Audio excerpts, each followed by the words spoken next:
Hi, I'm Chris Wardlaw for CarGurus, and I am a huge fan of the minivan. Why is that? Well, I'm a proud father, I'm a homeowner with an endless list of projects that I have to complete, and I'm a big believer in spending less while getting more. Around my house, that's also known as a cheapskate. Now, nothing blends practicality and value quite like a minivan, and among minivans, nothing has the style and sophistication of the 2016 Kia Sedona. Let's take a closer look, and I'll explain. Now, the Sedona that I'm reviewing this week is the top-of-the-line SXL trim level. It costs almost $41,000 in base trim. Throw a few options on it, and you're up to almost $44,000, which is where my test vehicle is. Now, with the Sedona, Kia is really trying to capitalize on the huge crossover SUV trend. And what they're trying to do is blend the best of a minivan with the best of a crossover SUV. I mean, check it out. You've got these front and rear fake skid plates. You've got big 19-inch wheels and tires. You've even got this tapering greenhouse, which helps reduce the height of the vehicle in the back. It's even got a rugged sounding name, Sedona. It conjures up Arizona Red Rock country, right? I swear to God, if Kia just jacked the suspension up half an inch for some extra ground clearance, offered an optional all-wheel drive system, and got rid of those sliding side doors, this would be a crossover SUV. Now, I'm starting off in the front passenger seat of the Sedona because I want to illustrate something to everyone who feels the same way about this that I do. In my household, my wife will not get a car, a family car, that doesn't have a seat height adjuster for the front passenger. Guess what? The SXL version of the Sedona, it's got one. It's also got heated and ventilated front seats and a heated steering wheel for folks who live in places where it actually gets cold in the wintertime. Let's check out the second row seat. Now, normally the Sedona SXL comes with what are called first class lounge seats in the second row area. These are seats that are designed to kind of slide in toward the middle. They can slide back. They've got ottomans that deploy, they recline, and then you can gaze at the stars out of the panoramic sunroof that's also standard on the SXL. Those items are absent from my car because I have the 8-passenger technology package option. And what that does is it gives you this center seat here in the middle, and when it's folded down, it provides cup holders and a bin, and when it's up like this, you can actually put 8 people in the Sedona. The other benefit to this is that if you're a new parent and you've got a newborn in a reverse-facing seat, you can slide this up and put it closer to the front seats to make it easier to reach the baby. Now, one of the bummers is when you get that package, you lose the awesome premium Napa leather that's also standard in the SXL. This is a lower grade that comes standard in the EX and SX models. Let's check out the third row seat. And before we do that, I want to show you what's called the fold and stow second row seats. You don't ever take these seats out of the van. You don't put them in the floor. All you do is this, and that maximizes your cargo space. It also makes it easier for an adult to get in the back seat.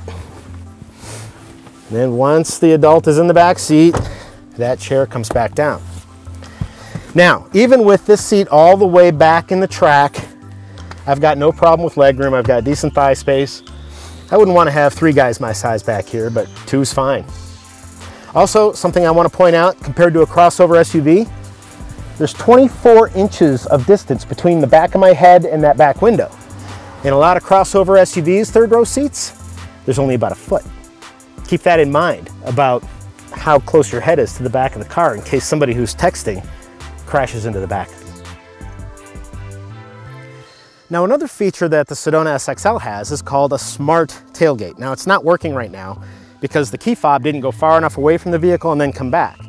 But if it were active right now, it would flash the lights and beep 3 times, and then this sucker would just power itself up, which is perfect for when you've got armloads of groceries or kids or whatever, and you need to load them.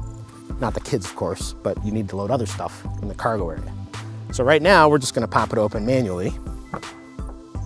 Could have used the key fob for that too. Little button right here to hold and press. Now back here, you've got about 34 cubic feet of space measured to the back glass. Just for comparison purposes, you can see I have a full-size suitcase back here, and I have this compact folding stroller. Now, if you want to maximize space, first thing you have to do is you got to put the headrest down. You just pull this lever, whoops, dump that into the floor. You do that to that side too, and then you've got over 78 cubic feet of cargo space, which is almost as much as your mid-size crossover SUV is going to have with no passengers inside. But here you're going to be able to carry 5 people plus that much cargo. If you move the fold and stow seats all the way forward, get rid of that 8-passenger middle seat section, now you've got 142 cubic feet of space, which is less than competing minivans from Dodge, Chrysler, Honda, and Toyota. But you never have to take those seats out, and that's not true of the Odyssey or the Sienna. Now, do you remember earlier how I said I like to pay less and get more because I'm a cheapskate?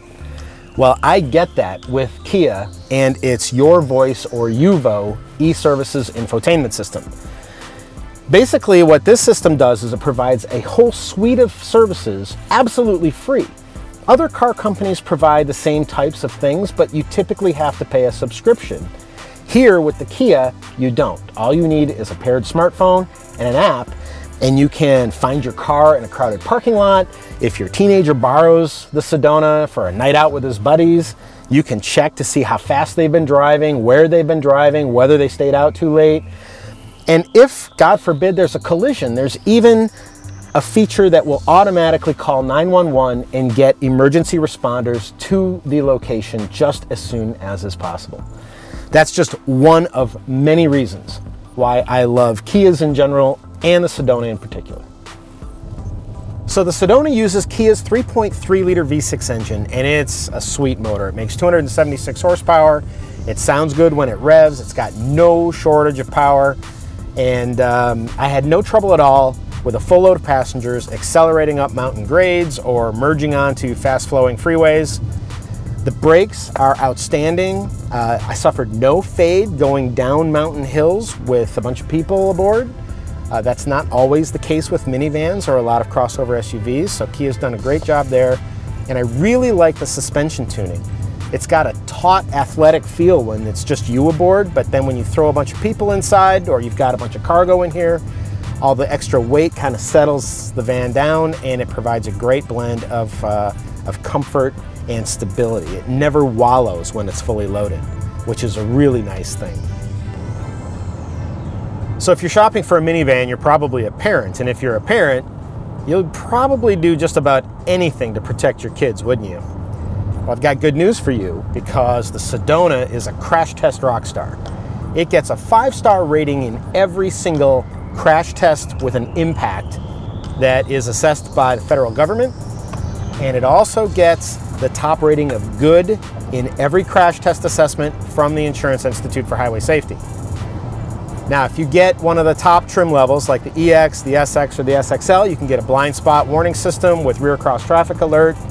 If you get one of the upper trim levels, you can also get this really cool 360-degree camera view system. It's kind of a top-down view, shows here on the infotainment screen, and it's really helpful when you're parking or you're maneuvering in tight quarters. The SXL is exclusively available with a forward collision warning system and a lane departure warning system. Now, the problem is it does not offer automatic emergency braking, and so in my opinion, without that important safety feature, it's really kind of a waste of your money. And I really do think that Kia's got to work out some kinks with the front camera system, because the forward collision warning system tends to emit false warnings on a fairly regular basis, and the automatic high beam headlight controls, which are also controlled by the camera, didn't work when I wanted them to, and sometimes flashed on when I didn't want them to. In fact, they got me a middle finger salute from a fellow motorist that was not too happy about me flashing my brights at them. My fellow parents, I realize that a minivan just isn't cool. But trust me on this. Those sliding side doors are going to save your back over the course of half a decade or more that you're loading and unloading babies and little kids out of car seats, especially when you're parked in a tight, packed parking lot. Come on, wear your status as a mommy or daddy with pride. Buy a minivan. Still not convinced, eh? I get it. In America, image often trumps sensibility, which explains why so many people would rather have a crossover SUV instead of a minivan. But not me. And if I were shopping for a minivan today, I'd be getting a new Kia Sedona. Be sure to check out my full review of the Sedona on CarGurus.com. Offer comments below, and if you found this review helpful, please share it and subscribe to our YouTube channel. For all of us at CarGurus, thank you for watching.